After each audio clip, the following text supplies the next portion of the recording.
My name is Manish Gupta, and in this video, I'm going to talk about a GraphReg approach to query-focused summarization. Right? In my view, in this paper is more of a heuristic kind of paper, but the broad idea is very interesting.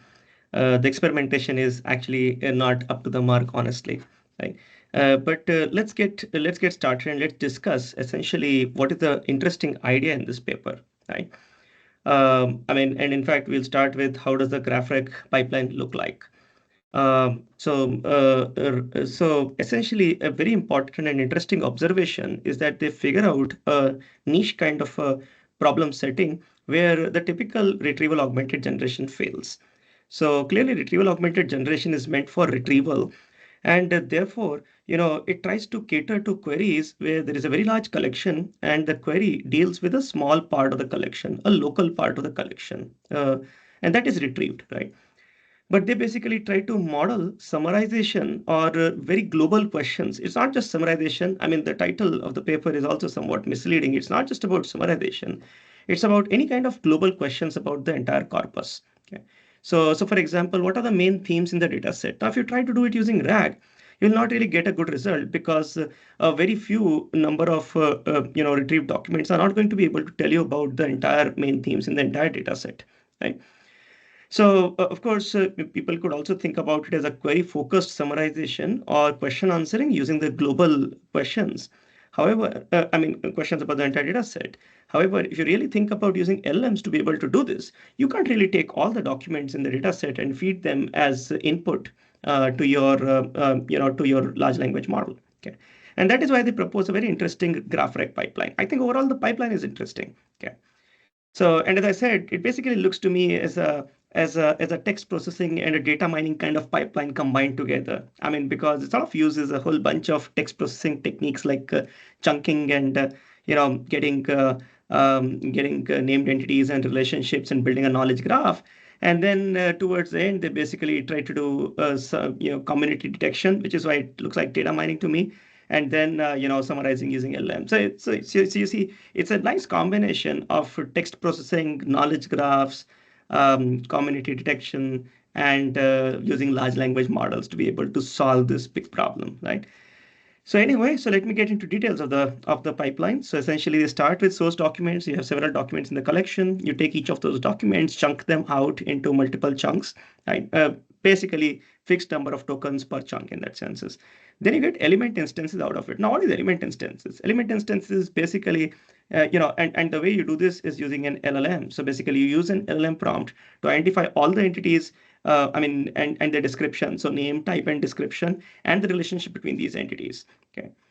And to be able to do this in a domain-specific manner, they basically propose using few-shot prompting. Now, of course, they don't compare with multiple name entity recognition methods as such, but they basically just propose a few-shot prompting large language model method. Okay. They also propose basically that they would use another prompt, covariate prompt, to actually extract claims related to those entities. So basically, by using OpenAI style fact detection using large language models, though subject, object, type, description, source, text, span, start and end dates, and so on. Okay. And then they say that, hey, maybe the large language model forgets to basically figure out some entities, and therefore they basically believe in the concept of multiple retries. They call them gleanings, but the idea is that you basically coax a large language model and ask it, hey, you gave me these entities. Is this the exhaustive set or there are more? And the large language model says there are more. You basically tell it, hey, you forgot. Can you basically give me more? Okay, so that's basically how they actually get more and more named entities and their relationships. Okay. Then they summarize. So essentially, this step is not very nicely detailed in the paper, but it more or less looks like conflation to me in the sense that they basically try to find matching entities, those entities which are very similar, maybe co-references as well, and so on, and they try to group them together. And again, they basically do it using LLM. This step is also done using LLM to find summaries. Okay. Now, once you have those element summaries, they basically try to do community detection to get graph communities. Now, this is a data mining step. So essentially, they use some hierarchical community detection algorithms as to be able to get those graph communities. Now, notice that the first part of the pipeline basically is done at indexing time, and this right side of the pipeline is basically done at query time. So once you have these graph communities, they basically compute community summaries. Again, this step is not an LLM step. So essentially, the way they get community summaries is basically explained here. They basically get an entire hierarchy of they get an entire hierarchy of graph communities using the hierarchical community detection algorithm, and therefore they find the summaries per level in the hierarchy, per node in the hierarchy. At the leaf level, they basically, and the representation that they get, the summary that they get is basically up to the size of the token limit for the large language model. So the way they compute the summary of a community is basically a subgraph in the entire large graph, right? So the way they sort of summarize it is basically by taking each edge in the decreasing order of their of the degrees of the two nodes on which the edge is incident, source and the target node. And then basically for such edges, they process them in the decreasing order and they add descriptions of the source node, target node, linked covariates, and the edge itself in the summary. For higher level communities, which are not leaf, they basically rank sub-communities in decreasing order of their summary sizes, and then they basically just keep putting them into a summary until the token limit is reached. Right? So that's that. Now, to be able to get the final global answer given a question, they basically try to figure out relevant communities. For those relevant communities, for each community summary, relevant community summary, they try to answer the query independently. They get a local answer, and then they sort of try to summarize all relevant partial answers into one final global answer. That is basically how the entire GraphRec pipeline looks like. Okay. So how does GraphRec perform? And this is where I meant basically they've done not a great job at basically evaluating how good this GraphRec performs. But anyway, they've done some fancy evaluations. I'll talk about it. So they basically evaluated on two datasets, podcast transcripts and news articles. So podcast transcripts are conversations between Microsoft CTO Kevin Scott and other tech leaders. News articles is basically a dataset about various news articles, entertainment, business, sports, technology, health, and science news. And it also has multi-hop questions in that sense, right? So that's that. Now, or rather, it's very popular in the multi-hop RAG literature. Now, they don't really have an easy way of figuring out global questions, and therefore the way they get global questions is by actually using an LLM itself. So given a short dataset description of these two datasets, they ask the LM to identify n potential users and n tasks per user. So who would be a good user of this dataset, and also what kind of tasks they would want to perform. Okay. So for example, for podcast transcripts, they basically get this kind of a result. A user, could be a tech journalist looking for insights and trends in the tech industry. And task could be understanding how tech leaders view the role of policy and regulation. But that's just the first step. Next, what they do is to basically take each user task combination and they ask the large language model to generate 125 questions that require understanding of the entire corpus. Okay. So that is how basically they get these questions. I've basically shown here only questions for the podcast transcripts dataset. Of course, in the paper, they mention, questions that they have extracted, some questions that they've extracted for the news articles dataset as well. Okay. And they fix a context window size of 8K tokens for all the methods that they use and compare with. And essentially, they experiment with 6 different methods as they are mentioned here. Okay. So C methods are the ones that are their community-based methods in that sense, right? So essentially, they make use, so C0 to C3, so there are 4 different levels. They make use of 4 different levels of the community detected hierarchy, right? So essentially, C0 is the root, C1 is high level, community summaries, C2 is intermediate level community summaries, C3 is the low level community summaries, right? To answer these questions, okay? Now, of course, there are 2 other methods. SS is the naive RAG, where basically no summaries are used. The plain vanilla RAG is used with the text and so on. Okay. TS is basically their own method.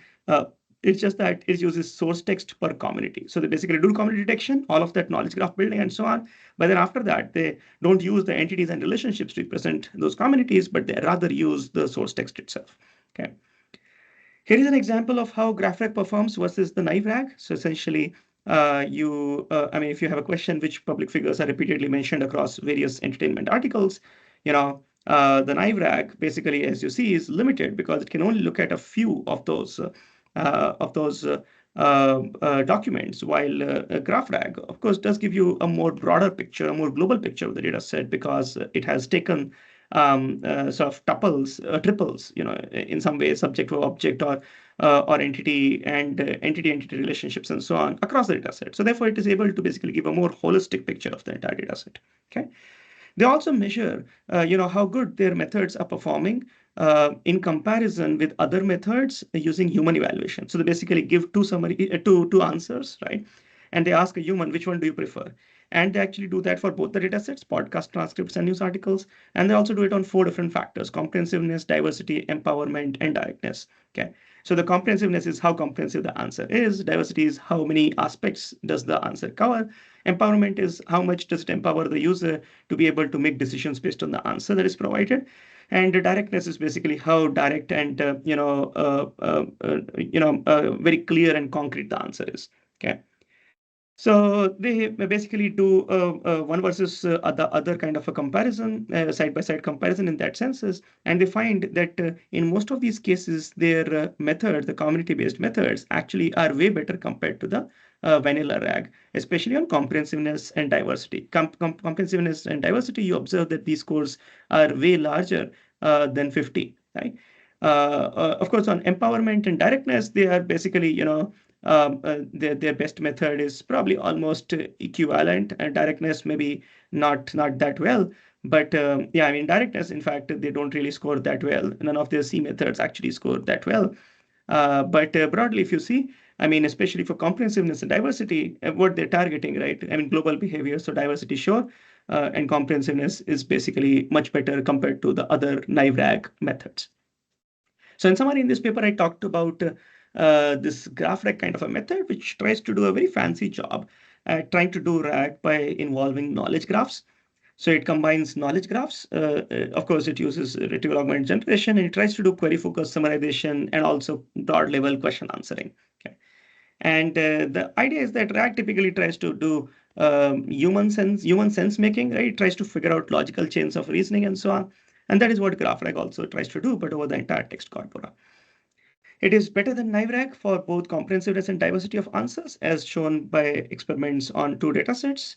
And what I also observed is that the summaries of the root level communities in the entity-based graph index essentially provide a superior data index rather than actually indexing just the usual text chunks. Okay, so that's it for this video. Thank you for watching. Connect with me on my LinkedIn or look at my research on my homepage.